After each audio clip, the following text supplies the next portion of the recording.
and penalties under GST. Offences under GST and respective applicable penalties are listed CGST Act. तो कुछ offences होते हैं GST के अंदर जो CGST Act में डिफाइन किए हैं. The provision of offences and penalties are dealt with from section 122 to section 128 of the GST Act. Offences क्या होता है? ये सेक्शन है 122 से 128 तक, जिसमें ये ऑफेंसेस और पेनल्टीज को डिफाइन किया गया है.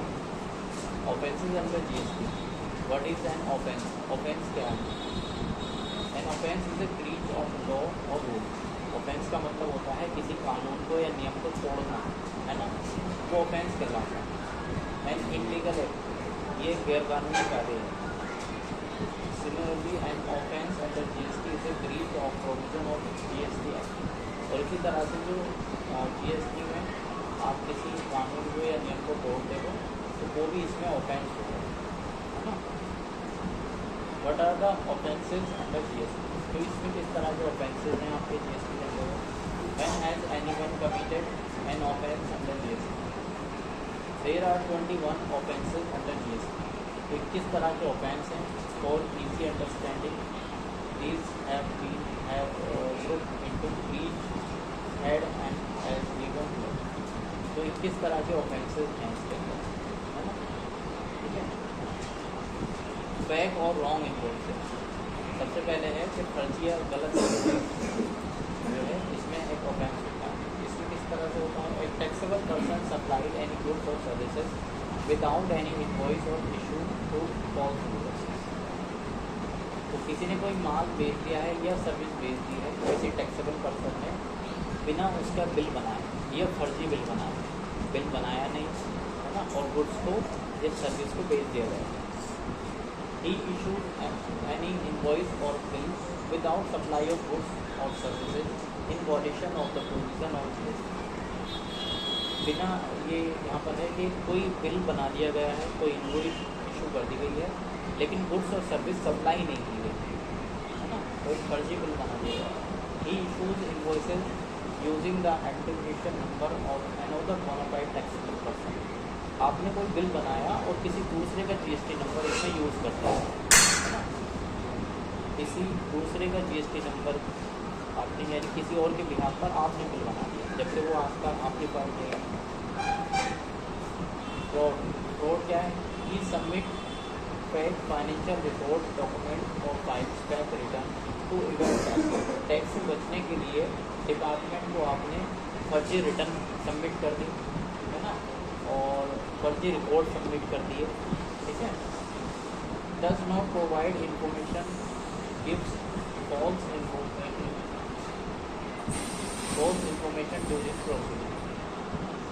तो जब आपकी डिपार्टमेंट के सामने कोई आपको डॉक्यूमेंट या कोई इन्फॉर्मेशन मांगी गई तो वो आपने गलत प्रोवाइड कर दी, तो सही चीज़ें आपने उसको प्रोवाइड नहीं की. Tax evasion. टैक्स से बचने के लिए किस तरह की चीज़ें होती हैं इसमें? He collect any GST but does not submit it to the government within 3 months. आपने किसी से GST को कलेक्ट कर लिया माल बेचने के बाद, लेकिन उसे गवर्नमेंट को जमा नहीं किया. Even if he collect any GST in contravention of provision, he still has to deposit it to the government within 3 months. Failure to do so will be an offence under GST. तो जो आप इससे tax collect करते हो वो आपको 3 महीने के अंदर गवर्नमेंट को जमा करा देना है. अगर आप ऐसा नहीं करते हो तो ये भी एक ऑफेंस है. He obtained a refund of any CGST GST by fraud. तो आपने कोई रिफंड क्लेम कर लिया डिपार्टमेंट से गलत तरीके से, है ना, जो कि आपका बनता नहीं था. ही टैक्स एंड और utilise input tax credit without actual receipts of goods और सर्विस. ठीक है. आपने कोई गुड्स और सर्विस रिसीव नहीं की है और आपने उसका ITC क्लेम कर दिया. ठीक है. He deliberately suppresses he sales to evade tax. Tax से बचने के लिए आपने अपनी सेल को कम दिखा दिया, जानबूझकर उसे आपने कम दिखा दिया सेल को.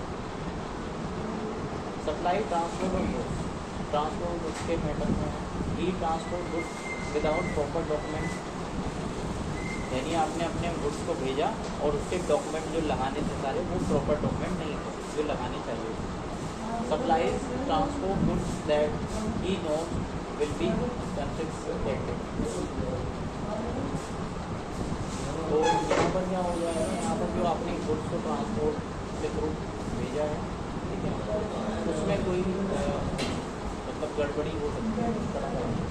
Destroy tamper goods that have been, अगर मान लो ऐसा कुछ ट्रांसपोर्ट के टाइम पे कुछ गड़बड़ी पाई जाती है तो डिपार्टमेंट उसको सीज भी कर देता है। अगर he has not registered under GST although he is registered two by law,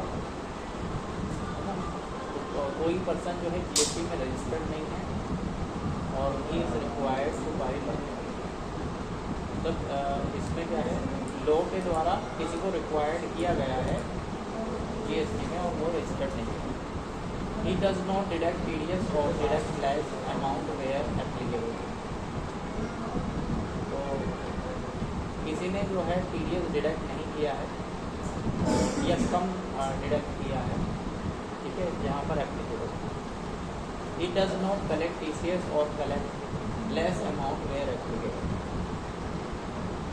यहाँ पर जैसे किसी ने TCS कलेक्ट नहीं किया था जबकि उसके ऊपर लाइबिलिटी थी TCS कलेक्ट करनी, being an input service distributor he tax distribute input tax credit violation of the rule. तो ISD वाला जो इनपुट सर्विस डिस्ट्रीब्यूटर है, जो टैक्स को डिस्ट्रीब्यूट करता है, उसने गलत तरीके से टैक्स को जो है डिस्ट्रीब्यूट कर दिया, यानी जो रेशियो था उसके हिसाब से टैक्स को डिस्ट्रीब्यूट नहीं किया गया। He does not maintain all the books that he is required to maintain by the, तो बुक्स ऑफ अकाउंट जो मेंटेन करने चाहिए GST लॉ के अकॉर्डिंग, जैसे हमने पढ़े थे पीछे, तो उस हिसाब से उसने अपने अकाउंट्स मेंटेन नहीं किया, ठीक है। तो ये पॉइंट्स हैं जो आपके ये ऑफेंसेस में आते हैं। Offences of the GST by company LLP HUF and others. अगर कोई कंपनी ऑफेंस करती है, LLP HUF या कोई और अन्य करता है, उसमें क्या है, for any offence committed by the company for the officer in charge such as director manager secretary as well as the company will be held liable. तो इसके लिए कंपनी तो लाइबल होगी, लेकिन उसके जो इंचार्ज होते हैं, उसकी कंपनी के डायरेक्टर हैं, मैनेजर है या सेक्रेटरी, वो भी इसमें लाइबल होंगे अगर कोई फ्रॉड करते हैं कोई कंपनी GST से related. For LLP HUF trust the partner worker managing trustee will be held liable, ठीक है। किसी LLP या HUF में या ट्रस्ट में जो उसके पार्टनर हैं, करता है या मैनेजिंग ट्रस्टी हैं, वो भी लाइबल होंगे। पेनल्टी अंडर GST, तो ये तो ऑफेंसेस के बारे में था, अब है पेनल्टी के बारे में। What does penalty mean? Penalty का मीन क्या है? The word penalty is not specifically defined in GST, so it takes the meaning from various judicial pronouncement and principle of jurisprudence। तो यहाँ पर क्या है, पेनल्टी का कोई वर्ड इसमें मेंशन नहीं है GST के अंतर्गत इसके लॉ में। Penalty is a punishment impose by law. Penalty जो है पनिशमेंट है जो लॉ में इम्पोज किया गया है। फॉर कमिटिंग एन ऑफेंस और falling something that was the duty of the party, a penalty can be both corporal or pecuniary, civil or criminal, both corporal and pecuniary monetary penalties are applicable under this। तो ये जो penalty है वो दोनों तरह से हो सकती है, या तो वो जेल के थ्रू हो सकती है या कोई पैसे का जुर्माना हो सकता है ना। पेनल्टी को इस तरह से लगाया जा सकता है। जैसे कुछ पेनल्टी यहाँ पे इन्होंने दिखाई थी, जैसे GST रिटर्न करने पर लेट फीस लग जाती है ना, और उस पर पेनल्टी लग सकती है। अगर आपने रिटर्न फाइल की 10% की पेनल्टी लग सकती है, कोई पेनल्टी है दी गई है ना, सारी पेनल्टी के बारे में लिखा हुआ है।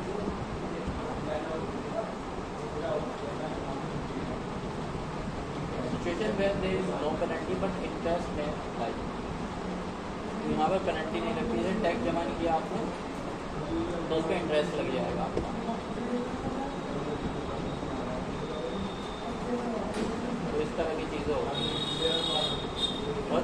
are the penalty under GST? If any offence are committed, then a penalty will have to be paid under GST. अगर आप कोई offence करते हैं तो उसको penalty लगती है. The principle on which these penalty are based are also mentioned.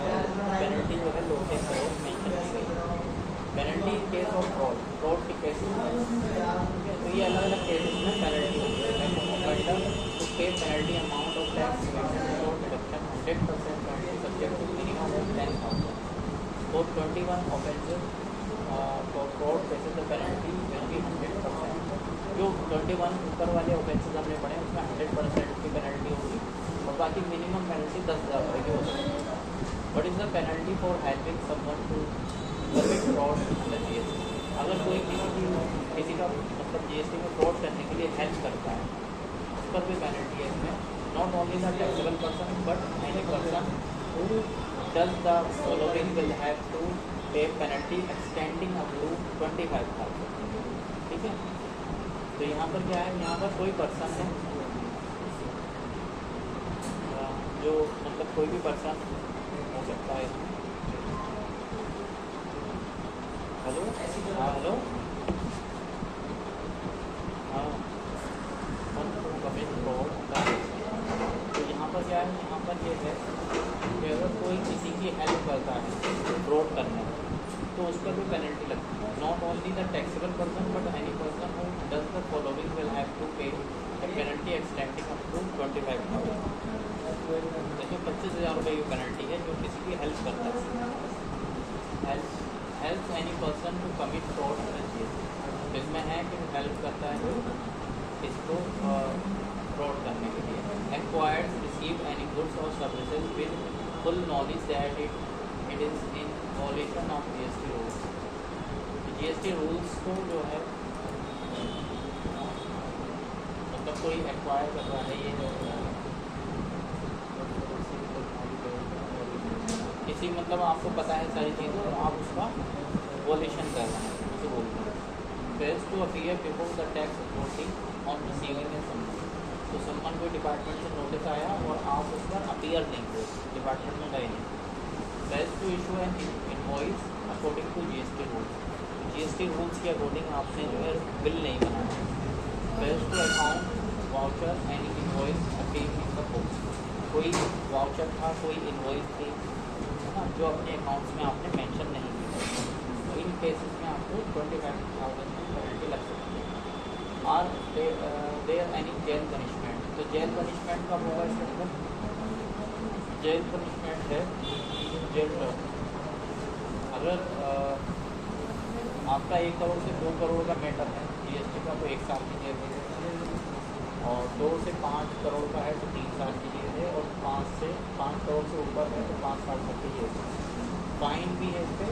In all 3 cases, तीनों केसेस में फाइन भी लगेगा, पेनल्टी भी है. जैसे वो टैक्स का वॉल्यूशन होगा, जेल तो है, उसके साथ में जो है आपसे वो पैसा रिकवर भी किया जाएगा जो आपने टैक्स में उसका चोरी किया है गवर्नमेंट में, है ना. These punishment are applicable along with the monetary penalty for.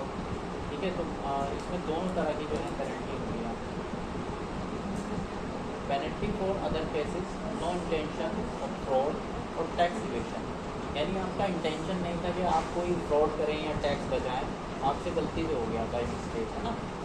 Any accounter not paying tax और making short payment has to pay penalty of 10% of the tax payment subject to minimum of 10,000. 10,000 रुपये जो है minimum है इसमें और 10% की penalty है. ठीक है. Therefore, the penalty will be high at 100% the tax amount when the offender has evaded. When there is a deliberate fraud, for non-fraud cases, the penalty is 10%. यानी आपने फ्रॉड किया है तो 100% पेनल्टी है, आपने जानबूझ से किया है, और कोई बाय मिस्टेक हुआ है तो 10% की पेनल्टी लगेगी.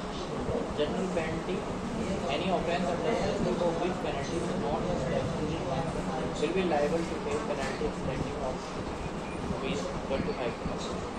एक जनरल पेनल्टी भी 25,000 रुपये की है. Minor breach under GST with minor breaches. ठीक है. तो उनमें भी आपकी पेनल्टी लगती है। General rules regarding penalty, they rules the penalty are generally prescribed in all laws where tax law or contract law or any other law, किसी भी लॉ को आप ब्रीच करते हैं वहाँ पर आपको पेनल्टी देनी है। Every taxable person on the penalty will be served with a show of notice first and will have no response to opportunity of appeal। तो जो पेनल्टी है, मतलब जो भी पेनल्टी अगर लगाई जाएगी आपके ऊपर, जो इम्पोज की जाएगी, तो उसके लिए पहले नोटिस भेजा जाता है डिपार्टमेंट से, है ना। पहले आपको नोटिस भेजा जाएगा। The tax authority will give an explanation regarding the reason for penalty and nature of the offence. तो टैक्स ऑफिसर आपको बताएगा उसका नेचर ऑफ ऑफेंस, यानी क्या गलती हुई है आपको, उसकी वजह से आपको पेनल्टी लगाई गई है, इसका एक्सप्लेनेशन डिपार्टमेंट देगा। When any person voluntarily disclose a breach of law, the tax authority may use this time to reduce the penalty। अगर जो टैक्सेबल पर्सन है अगर वो खुद से बता देता है कि आपसे बाई मिस्टेक हो गया है, तो फिर आपको ये पेनल्टी लगाई जाएगी, वो रिड्यूस की जा सकती है, कम की जाएगी, है ना, कम पेनल्टी लगाई जाएगी। तो ये कुछ इसके पेनल्टी और ऑफेंसेस के इसमें ये थे, है ना, पेनल्टी ऑफेंसेस वगैरह चीज़ें। ठीक है, बस आपका इंपोर्ट एक्सपोर्ट हो रहा है वो बताना है, कंप्लीट हो जाएगा लास्ट वो।